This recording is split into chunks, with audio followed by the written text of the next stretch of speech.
If we never made another CD that would go outside, we would continue to write for our church, because that's what it's about. We write songs so that we can bless our church. There's nothing greater than going onto the platform and looking out, and there's our church family ready to worship. But ultimately, I believe we will continue always to write for our church, whether the CDs continue to go worldwide or not, or whether the music continues to go out there. That's God's choice. That's God's plan. When we recorded You Are My World, it was an incredible experience to, like, first of all, I guess, when I walked into the Sydney Entertainment Centre and looked from the stage where I was going to stand and look out into an empty auditorium at that stage, I just got a glimpse of what God was planning to do on that night.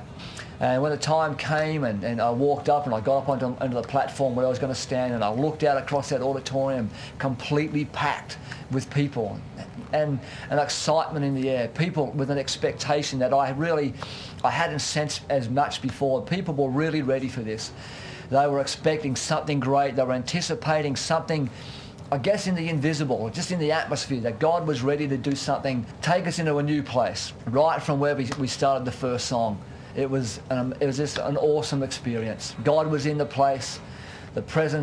His presence was over every song. The team was relaxed. Everybody played. Everybody enjoyed themselves. We had a fantastic time. For me, that was one of the great nights I've experienced. You know, I remember standing up there in the worship and looking from the front to the back of the auditorium, hands raised, worshiping God. People from all walks of life coming in to enjoy a night in God's presence. When people, watch our videos or listen to the CDs, I think the thing that we want to try and get across the most is not whether the songs are great, or whether the night was awesome, whether the video is fantastic or not. What we want you to see, or what we want you to hear, is our experience in God, is our love for God. And for me as a musician, and for us to be able to be a part of presenting something out to the world, for you as a listener, we would just love you to get our heart. Pastor Brian says something that has stuck with me over the years about our CDs, about the Hillsong conference, that it's not you come to learn something from this, but can you catch the spirit of what is being said? Can you catch the spirit of what is being sung by the musicians? If you look at the faces, if you look at what is being expressed there is a definite love for God. There is a laying down of our lives to serve Him.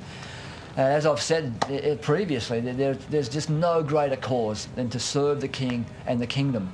And for us to be able to express that, and for you to be able to catch that, there's no greater reason for us to do this.